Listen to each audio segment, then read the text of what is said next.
बगान के पीछे में एक बड़ी सी टोकरी के नीचे मुर्गियां ढकी हुई थी। एक हाथ में मुर्गी के लिए चारा और एक हाथ में पानी लेकर शारदा खड़ी थी। तभी पीछे से बहू अनामिका एक बड़ी सी छड़ी लेकर वहाँ पे आती है। बहू, इन खानों को छिड़क दो और मुर्गियों को टोकरी से बाहर निकाल दो। शारदा के कहने पर बहू अनामिका मुर्गियों का खाना लेकर उन्हें छिड़क देती है। तब तक शारदा भी टोकरियां हटा देती है। सारी मुर्गियां जाके खाना देख के उस पे झपट के सब खाना खाने लगते हैं। छोटे छोटे डब्बे रखे हुए थे पानी के लिए, उसमें शारदा आके थोड़ा थोड़ा पानी डाल देती है। अनामिका हाथ में छड़ी लेकर उन बिल्लियों पे नजर रखी हुई थी जो आकर मुर्गियों पर हमला किया करती है। बहू, कल जो तुमने पिटाई दी है ना, आज इधर एक बिल्ली भी नहीं आएगी। क्योंकि माँ जी चोट लगी थी ना, इसीलिए अब वो सही समय ढूंढेगा। इस तरह कहकर वो दीवार के चारों तरफ बिल्लियों को ढूंढने लगी। कुछ ही पलों में जो खाना दिया गया था वो सब मुर्गियां खा लेती है, जो पानी दिया गया था वो भी पी लेते हैं। फिर सास बहू सारी मुर्गियों को टोकरी के नीचे रख के वहीं पे एक लकड़ी के बेंच के ऊपर बैठ जाती है। माँ जी, जो चिकन शॉप के बारे में कहा था उस बारे में कुछ सोचा? घर पे रहकर अच्छे से मुर्गियां बेचो ना, चिकन शॉप की क्या जरूरत है। दोनों हाथ से बेचेंगे, दोनों हाथ से कमाएंगे। मैं आपको तरह तरह के जेवर खरीद देना चाहती हूँ माँ जी। उसकी बातें सुन के शारदा बहुत खुश हो गई। उसे लगा वो सच कह रही है, पर उसे ये समझ में नहीं आया था कि बहू उसे अपने जाल में फंसा रही है, शारदा के ऊपर चालाकी दिखा रही है। अगर ऐसी बात है तो बहू कहाँ चिकन शॉप खोलना चाहती हो? हम एक दिन दोनों जाकर अच्छे से देख कर आएंगे। ये भी देखना होगा कि आसपास और कोई दुकान ना हो, तब समझ में आएगा कि कहाँ पे दुकान लगाना हमारे लिए सही होगा। उसकी बातें सुन के शारदा को भी लगा कि बहू जैसा कह रही है बिल्कुल सही कह रही है। ठीक है बहू, फिर कब जाना है बताओ? अभी घर पे कोई काम नहीं है, चलिए अभी चलते हैं माँ जी।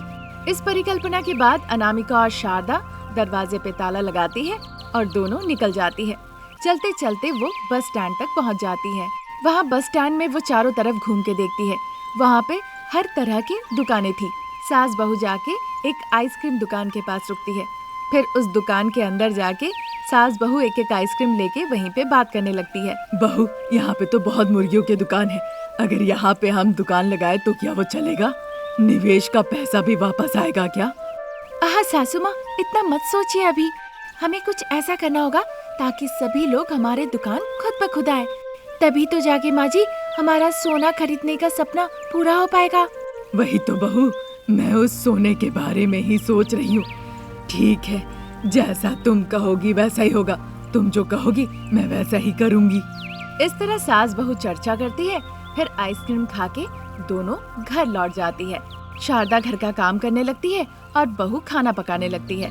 इस तरह सास बहू एक दूसरे का हाथ बटाया करती थी और मिल के काम काज करती थी। फिर एक दिन सास बहू बाप बेटा एक साथ एक जगह बैठते हैं और बातचीत करने लगते हैं। बताओ बहू, व्यापार का क्या चर्चा करना था? हाँ अनामिका, कई दिनों से तुम कुछ कहना चाह रही थी, क्या बात है? डरो नहीं बहू, बाप बेटा दोनों पूछ रहे हैं, बताओ ना। चिकन एटीएम माँ जी। Chicken ATM? ये क्या है? हाँ माँ जी, एटीएम पता है ना क्या है?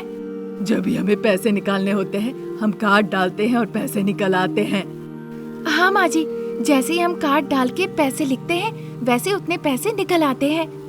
हाँ बहू, पर ये चिकन एटीएम क्या है?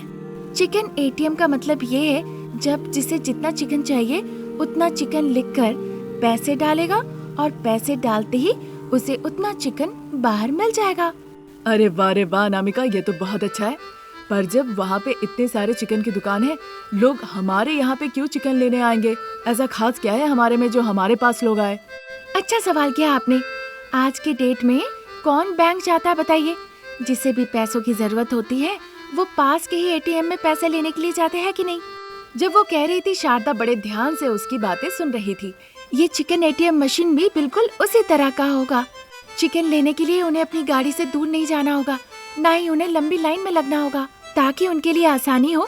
इसीलिए हर 2-2 गली के बाद ही चिकन एटीएम मशीन हम लगवा देंगे। फिर तो उन्हें चिकन लेने के लिए कहीं दूर दुकान पे नहीं जाना पड़ेगा, घर के पास के एटीएम मशीन से ले सकते हैं। अच्छी बात है बहू, तुमने चिकन एटीएम मशीन की अच्छी खोज की है। अगर आप सभी की मंजूरी हो तो मैं जल्द से जल्द शुरू करना चाहती हूँ। फिर देर ना करके तुम काम में लग जाओ बहू। तुम्हारी सास मुर्गियों को देख लेगी। चिकन एटीएम मशीन के लिए जो खर्च होगा मैं और बेटा संभाल लेंगे, पर जैसा तुमने कहा तुम्हें चिकन एटीएम मशीन बनाना पड़ेगा।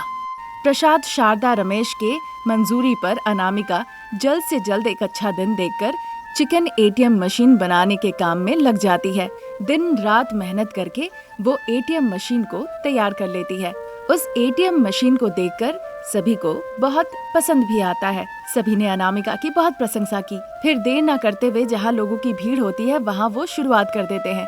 फिर सभी को समझाते हुए अनामिका कहने लगती है, आप सभी को नमस्कार।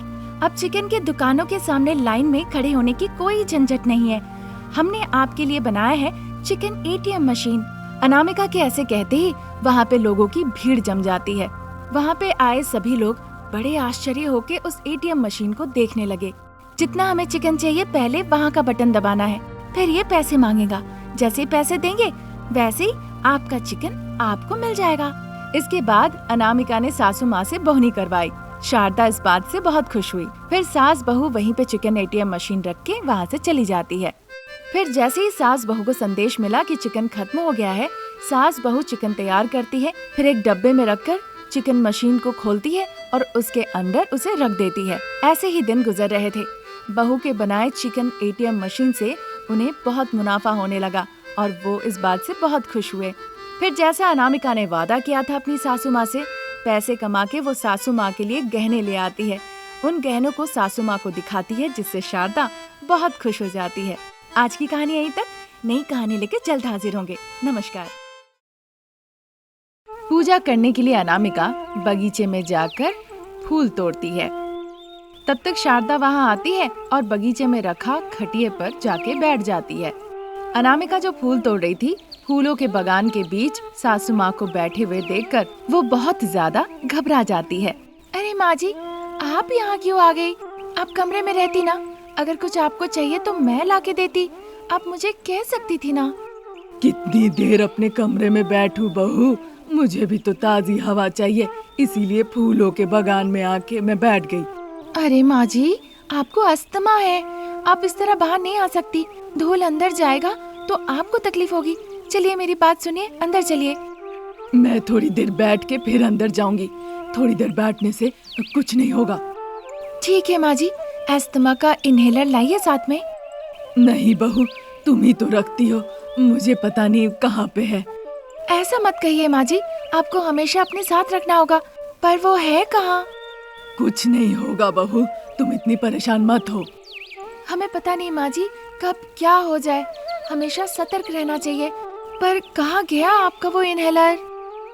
मैं कह रही हूँ ना बहू, कुछ नहीं होगा, तुम इतनी परेशान मत हो। जाओ फूल ले जाके पूजा कर लो। इस तरह कहने पर अनामिका बिना कुछ कहे फिर फूलों के पौधे के पास चली जाती है। वो फूल तोड़ने लगती है और बीच बीच में फूलों के बीच से सासू माँ पे नजर भी रखती है। तभी अचानक से वो देखती है सासू माँ शारदा को सांस लेने में दिक्कत हो रही है। उन्हें अस्थमा से बहुत परेशानी हो रही है। अनामिका फूल तोड़ना छोड़ के वो जल्दी जल्दी करके सासू माँ शारदा के पास आती है। अरे माँ जी, आपको इतनी दिक्कत हो रही है, इसीलिए मैं आपको बाहर नहीं आने देती हूँ। पर आप मेरी एक बात नहीं सुनती है, चाहे मैं कितना भी मना कर लूँ। अब देखिए आपको कितनी परेशानी हो रही है। जब वो कह रही थी, सासू माँ शारदा को सांस लेने में बहुत दिक्कत हो रही थी। बहू, मैं बिल्कुल भूल गई थी, टीवी के पास से ले आओ। ये सुनते ही अनामिका फूलों की टोकरी खटिया पे रख के भागते हुए अंदर जाती है इनहेलर लाने के लिए। जल्दी जल्दी पैर चलाकर वो चल के आती है और इनहेलर लाके अपनी सासू माँ के हाथों में देती है। शारदा उस इनहेलर को अपने मुंह में रखती है और फिर उस इनहेलर को प्रेस करती है। फिर शारदा को थोड़ा आराम मिलता है और वो धीरे धीरे ठीक होती है। माँ जी, अब यहाँ नहीं, चलिए अंदर चलिए। ऐसा कहकर वो शारदा को वहाँ से लेकर शारदा के बेडरूम में जाती है। बेड पे जाके उन्हें बैठाती है। माँ जी, अब आप बाहर बिल्कुल मत आइएगा। वैसे पिताजी कहाँ है? वो इस तरह से कहकर अपने ससुर जी को ढूंढने लगती है, पर ससुर जी कहीं नहीं दिखते।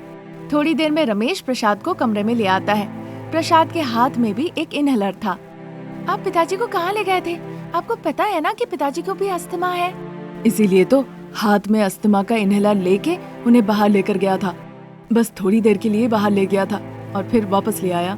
ऐसा कहकर वो भी प्रसाद को ले जाकर बिस्तर के दूसरे कोने पर बैठाता है। बिस्तर के एक दिशा में शारदा और दूसरे दिशा में प्रसाद बैठे हुए थे। अब चूंकि वो दोनों ही अस्थमा के पेशेंट थे, इसीलिए रमेश और अनामिका उनका बहुत अच्छे से देखभाल किया करते थे। बेटे बहू का ये प्यार देखकर शारदा प्रसाद बहुत खुश होते हैं। एक रात शारदा और प्रसाद बड़े आराम से सो रहे थे, पर अनामिका और रमेश सो नहीं पा रहे थे।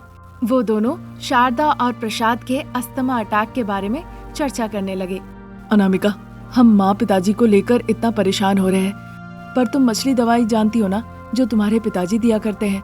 सब जानती हूँ, पर मेरे पिताजी के दिए हुए वो मछली दवाई से कई लोगों की जान भी चली गई है। आप ये जानते हैं क्या? हाँ, उस क्षति के अलावा मैं ये भी जानता हूँ कि वो दवाई खा के कई लोगों को फायदा भी हुआ है। उस मछली की दवाई को खाकर कई लोग हमेशा के लिए अस्थमा से मुक्त हो गए हैं। वो तो आप सही कह रहे हैं, पर अब ना वाह मत कहो अनामिका, तुम्हें मछली की दवाई बनानी पड़ेगी। बस तुम ही हो जो मेरे माँ पिताजी को अस्थमा से बचा सकती हो। अब बस तुम कुछ करो। मैं कोशिश करूंगी, आप अभी आराम से सो जाइए। ऐसा कहकर अनामिका सो जाती है। रमेश भी बिना कुछ कहे सो जाता है। इसी तरह कुछ दिन निकल जाते हैं।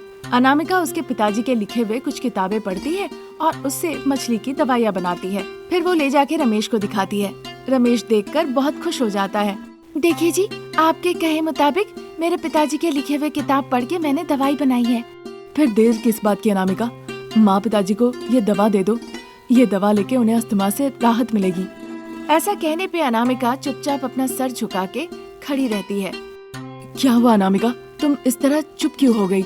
देखिए, पिताजी ने जैसे किताब में लिखा हुआ है, बिल्कुल वैसे ही मैंने इस दवाई को बनाई है। फिर देर किस बात की? अब ईश्वर पे पूरा भरोसा रख के उन पे जिम्मेदारी छोड़ के ये दवाई मुझे माँ पिताजी को देना होगा। मैं तुम्हारा डर समझ रहा हूँ, बिल्कुल ऐसा मत सोचो। बस सोचो सब अच्छा होगा। तुमने दवाई ठीक से बनाई तो है ना अनामिका? हाँ जी। फिर अनामिका जो दवाई उसने बनाई थी उसे लेकर सास ससुर के पास जाती है। माँ जी, पिताजी, मैंने मछली की दवाई बनाई है अस्थमा के लिए, इसे ले लीजिए। तुमने अपने पिताजी वाली दवाई बनाई है? हाँ, बिल्कुल वैसे ही है माँ जी। ठीक है बहू, अगर तुम्हारे पिताजी जिंदा होते तो अभी तक हमारा अस्थमा ठीक हो गया होता। पर इस बीच ऐसा कुछ हादसा हुआ कि हमारे भाई साहब उन सारी चीजों को सहन नहीं कर पाए और हार्ट अटैक से चल बसे। अब ये सब चर्चा क्यों शारदा? बहू ने इतनी मेहनत से हमारे लिए दवाई बनाई है, चलो ले लो। प्रसाद के कहने पे शारदा फिर कुछ नहीं कहती है। अनामिका मुस्कुराते हुए वो दवाई शारदा और प्रसाद को देती है। दिन गुजरने लगते हैं। अनामिका की बनाई अस्थमा की दवाई खाके शारदा और प्रसाद का अस्थमा कम होने लगता है, जिस वजह से अनामिका की बहुत प्रशंसा होने लगी। तब से अनामिका मछली से दवाइयाँ बनाना शुरू कर दी और फिर सारे अस्थमा पेशेंट्स को वो दवाइयाँ देकर मनी मन बहुत खुश होती है। आज यहीं तक। नई कहानी लेकर हम जल्द हाजिर होंगे। तब तक के लिए नमस्कार।